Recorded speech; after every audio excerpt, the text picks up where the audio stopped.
Hello and welcome. I'm Prachi Gupta. As the whole world battles the coronavirus pandemic, every single day is bringing in hope. Hope of a breakthrough, hope of a new vaccine. In this COVID 19 bulletin, we bring you facets of that hope, curated information on the new developments in science and technology each day that can help us in managing and overcoming the ongoing crisis. Bengaluru based National Aerospace Laboratory or NAL, which comes under the Council of Scientific and Industrial Research or CSIR, has developed a non invasive ventilator to manage the ongoing COVID crisis. This ventilator is unique as it has highly efficient particulate air filters or HEPA filters, which trap the microbes before releasing exhaled carbon dioxide. This ensures that the virus does not spread from patients to doctors or health workers. Apart from this, the ventilator can be operated in various modes, like a spontaneous mode, timed mode, continuous positive airway pressure or CPAP mode, or autobiophasic positive airway pressure or BIPAP mode, depending on the breathing requirement of the patient. The ventilator also has a provision to connect an oxygen concentrator or an enrichment unit externally. The machine is simple to use and does not require any specialized training for operation. This ventilator has been made in just 36 days and has been certified by the National Accreditation Board for Testing and Calibration Laboratories.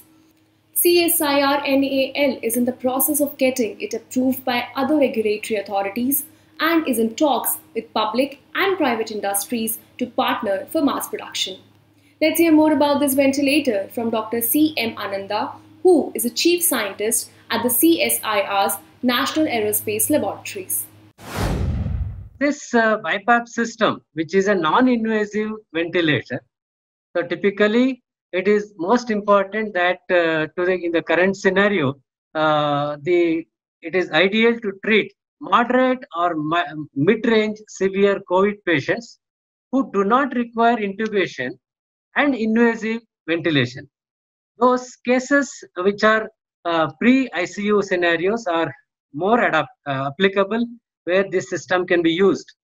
And also most important, the patients who are either in the hospitals or in the makeshift hospitals or dispensaries or health centers, and why not at home also, this machine can be used with the patients of any symptoms of COVID-19.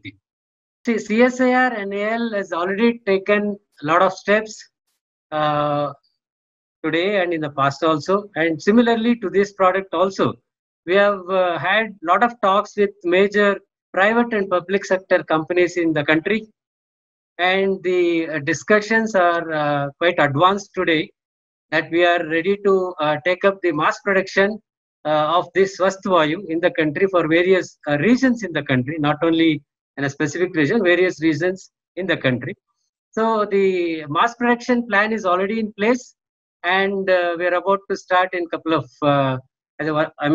weeks now. Who doesn't want to know about the future of the coronavirus pandemic? A scientific prediction on growth and decline of coronavirus cases in various places can both help policymakers to take decisions and also mentally prepare citizens for the future. One such prediction on COVID-19 cases in Indian states has been made by researchers from the Indian Institute of Technology or IIT Guwahati, together with the scientists from Singapore-based Duke NUS Medical School.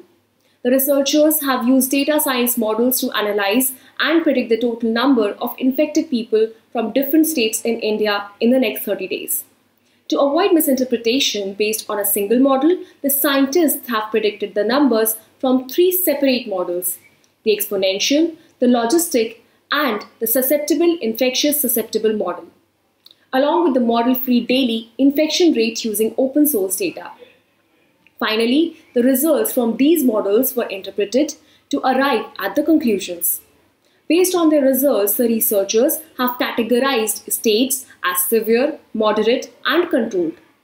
Let's hear about the results obtained from this study from Dr. Palash Ghosh, who is an assistant professor at the Indian Institute of Technology or IIT Guwahati.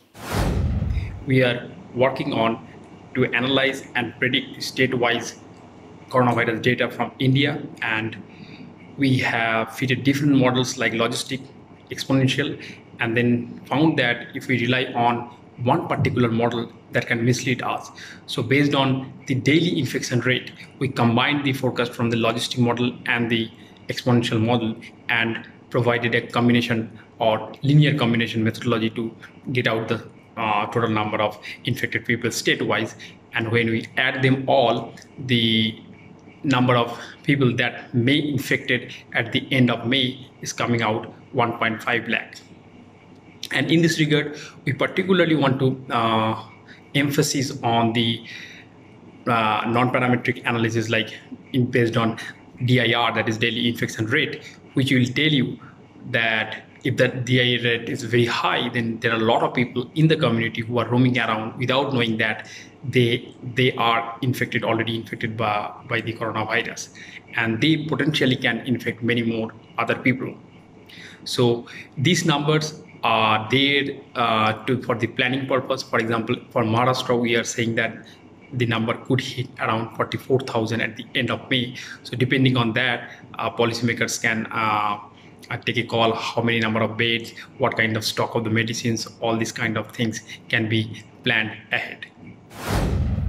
To battle the ongoing COVID-19 crisis, the Biotechnology Industry Research Assistance Council, or BIRAC, which is under the Department of Biotechnology, had invited applications for COVID-19 Research Consortium. Through a multi-tiered review mechanism, 70 applications or research proposals have been selected for financial support. These proposals include 10 research projects on vaccine candidates, 34 on diagnostic products or scale-up facilities, 10 on therapeutics options, 2 proposals on drug repurposing, and 14 projects on other preventive interventions. In total, 34 companies and academic institutes will receive financial support to ensure that the country does not face a shortage of indigenous diagnostic kits in the near future. That is all for today. We will be back with another edition of COVID-19 Bulletin soon. We hope that you all are safe, sound, and staying at home. See you soon. Namaskar.